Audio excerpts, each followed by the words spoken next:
Welcome back, everybody, to another deep dive. And today we're going deep into a case that's going to send shivers down your spine. Definitely a chilling one. Yeah, we're talking about Roger Kibbe. You might know him as the I-5 Strangler. Yeah, the I-5 Strangler. Terrorized those areas around Sacramento, California, and we're going to try and piece together his story Yeah.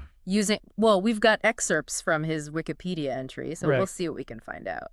It's a story that goes way back. It spans decades, actually. Yeah. His first, I guess you could say, brush with the law was in 1987 when he was caught trying to restrain a woman named Deborah Ann Guffey. Oh, so not a murder to start with. It was an assault. Yeah, an assault. Mhm. And what's interesting is Guffey was a sex worker. And Kibbe, he actually tried to subdue her using handcuffs. Wow. But she fought back, she resisted, and luckily, her screams, they got the attention of a nearby police officer. So, I mean, she really played a crucial role in stopping him right there. But I think what makes this even more fascinating is that this arrest, it blew the whole case wide open, right? Absolutely. While he was in custody for this assault on Deborah Ann Guffey, that's when investigators really started digging, and they started connecting Kibbe to a string of unsolved murders. Yeah. And the thing that really helped them link everything together was his MO, his modus operandi. In law enforcement, that's a really big deal.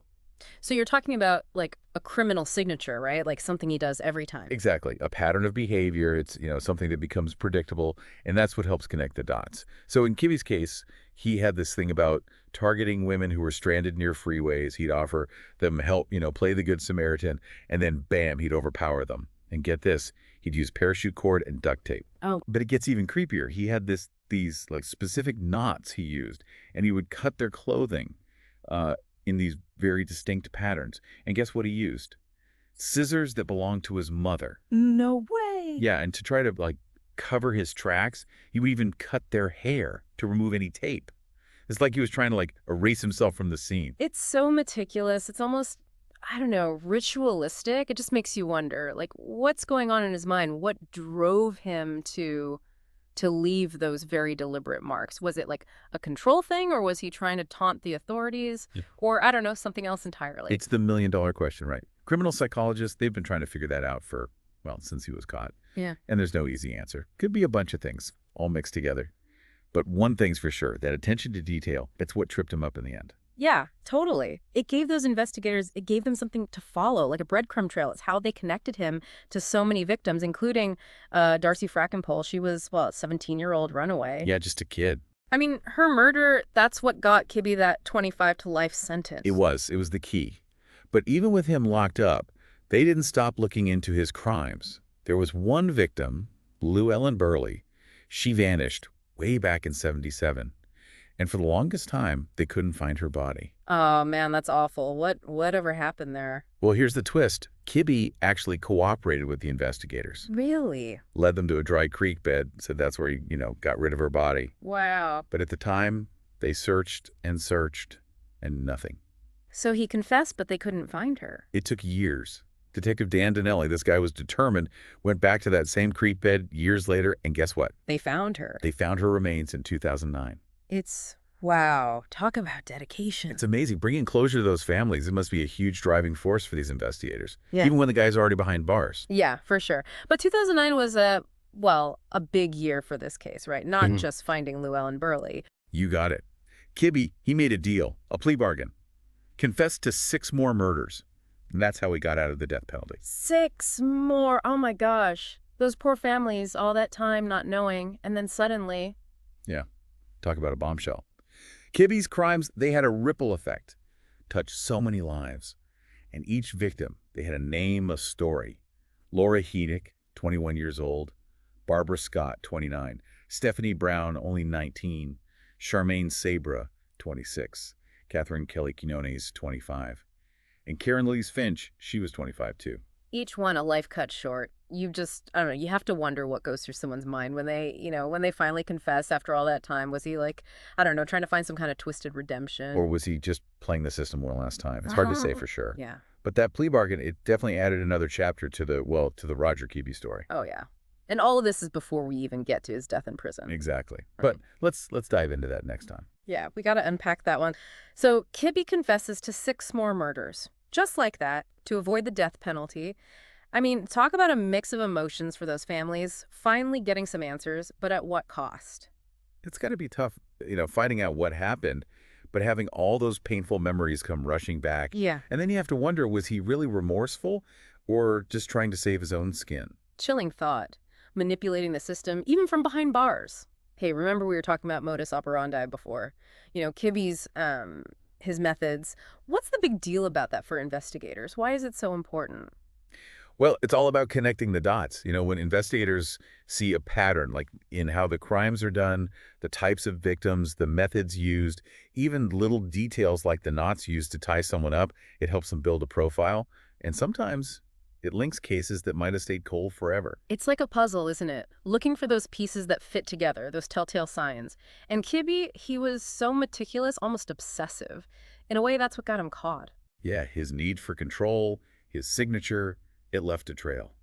And investigators, they're good at following trails. It's wild how those compulsions, they can backfire. But did they ever, try to get inside his head? Like, why? Why did he do it? They did. As part of that plea deal, Kibbe agreed to talk to Dr. Park Dietz. He's a big name in forensic psychiatry, specializes in these kinds of criminal profiles. Oh, yeah, I've heard of him. So what was his take on Kibbe? Dietz figured Kibbe was highly organized, very manipulative, and, well, he got off on power. Dominating his victims, that's what it was all about. So it wasn't just the violence, it was the control. Exactly.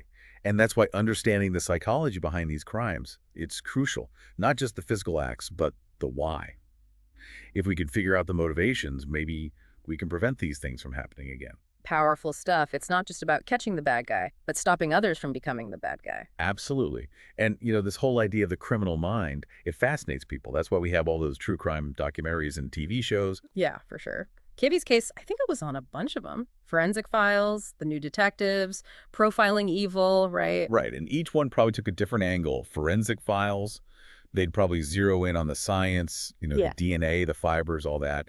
The New Detectives, maybe more about the investigation, how they cracked the case. And Profiling Evil, that's all about Kibbe's head, his motivations. Same story, but different ways of telling it. It makes you think, what are we really looking for when we delve into this stuff? Hmm.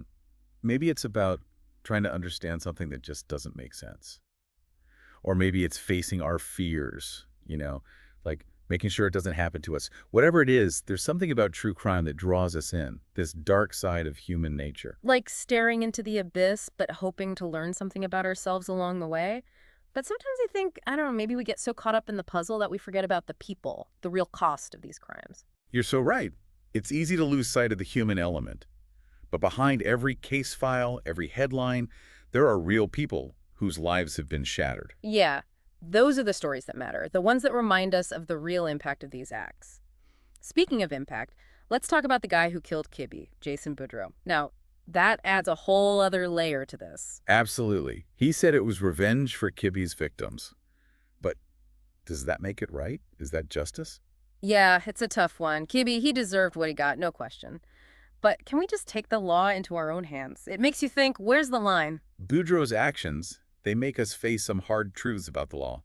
Punishment, even what justice means. It's like Boudreau becomes part of the story, adds this whole other level of, I don't know, tragedy. And it shows how these violent crimes, they don't just affect the immediate victims. The effects ripple outwards, touch so many lives. And sometimes in ways we don't expect. And then there's the fact that he also attacked Paul Flores, the guy convicted of killing Kristen Smart. Right. It's like he's on some kind of, I don't know, a mission. Like a vigilante. It makes you wonder about the prison system itself. I mean, can people really change in there? Or does it just make things worse? Big questions, for sure. But let's get back to Kibbe for a sec. How about all the media coverage, all those shows? How do you think they shaped the public's view of this whole thing? The media, it has a powerful voice. Mm-hmm. And true crime, it's no different. They choose what to focus on, the evidence, the psychology, the court stuff. Yeah? And depending on what they highlight, people will walk away with different ideas about Kibbe, the victims, even the crimes themselves. It's like a mosaic, I guess. You look Right. at different pieces, you see a different picture. Exactly. And that's why we have to be smart about what we watch, what we read. We need to ask questions, look for different viewpoints. Remember, these aren't just stories, they're real lives. Real people. And sometimes, in all the excitement, the mystery, we lose sight of that. Yeah, it's easy to do, but at the end of the day, it's about the victims. Their stories are what matter. Absolutely. Yeah. We can't forget that. Well, this has been, wow, quite a deep dive into Roger Kibbe, from his crimes to his psyche, the media's take, and then, how it all ended with another killer. It's a journey into the dark side, that's for sure. But it also makes us think about justice, the impact of violence, and how stories can shape our understanding of the world. We're going to wrap things up here, but keep those questions in mind, folks. What does Roger Kibbe's story tell us about ourselves, about society, and how do we even begin to make sense of something so senseless? Let's remember the victims. Let's honor their lives. And let's try to build a world where these things don't happen anymore. Thanks for joining us on this deep dive. We'll see you next time. It's crazy, right? Kibbe dies, but the story just keeps going because of Oh, what Boudreaux did. yeah, like Kibbe's story just morphed into Boudreaux's. Exactly. This guy's already doing life, and then he decides to take the law into his own hands, says it's for revenge for Kibbe's victims. But I don't know, does that make it okay? It's tricky. Kibbe, I mean, he was a monster. Deserved to be punished, but can you just, decide to end someone's life? Even a guy like Kibbe, outside of the legal system. That's the thing. Where do you draw the line? It really challenges everything we think about, justice, punishment, the whole system. Boudreaux basically inserted himself into the Kibbe story. He did, and it just adds to the tragedy of it all. It shows how these crimes, they just keep impacting people long after they're over. And not always in ways you'd expect. Not at all. And then, on top of it all, there's the Paul Flores attack. The Kristen Smart case. Right. So now it's like, what is Boudreaux doing? It's a pattern. Feels like he's on a mission, right? Like he's the prison vigilante. Yeah, it makes you wonder what's going on in his head. And honestly, what is the prison system doing? Is it even possible to rehabilitate people in there? Maybe that's a deep dive for another day. Could be. But before we wrap up on Kibbe, let's go back to the media coverage for a minute. All those documentaries and shows. Do you think did they paint an accurate picture? Or did they sensationalize it? That's always the question with true crime, isn't it? I mean, it's entertainment, but it's also real life. And with Kibbe, there were a lot of different angles. Right. Some focused on the evidence, some on his psychology, the Kirk case, and it's all part of the story. But depending on what they choose to show, people will walk away with different impressions. It's like, they're choosing what pieces of the puzzle to highlight. Yeah, and that's why it's so important to be aware of that, to question what you're seeing, to do your own digging. And most importantly, to remember that these aren't just like characters on a screen. They were real people. Absolutely. With families, with lives. Yeah. We can't forget that. Well, this deep dive into Roger Kibbe, I mean, it's been intense. We've gone through his crimes, his mind, the media frenzy, and then how it all ended, not with a whimper, but with another act of violence. It really makes you think about the nature of evil, doesn't it? And how far-reaching the consequences can be. It's been dark, no doubt, but I hope it's also been thought-provoking. Me too. So as we sign off, I want to leave you with this.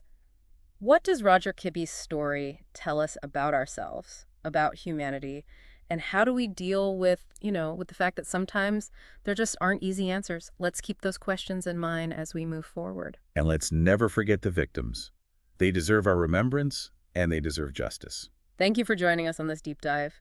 We'll be back soon with another case, another story that needs to be told.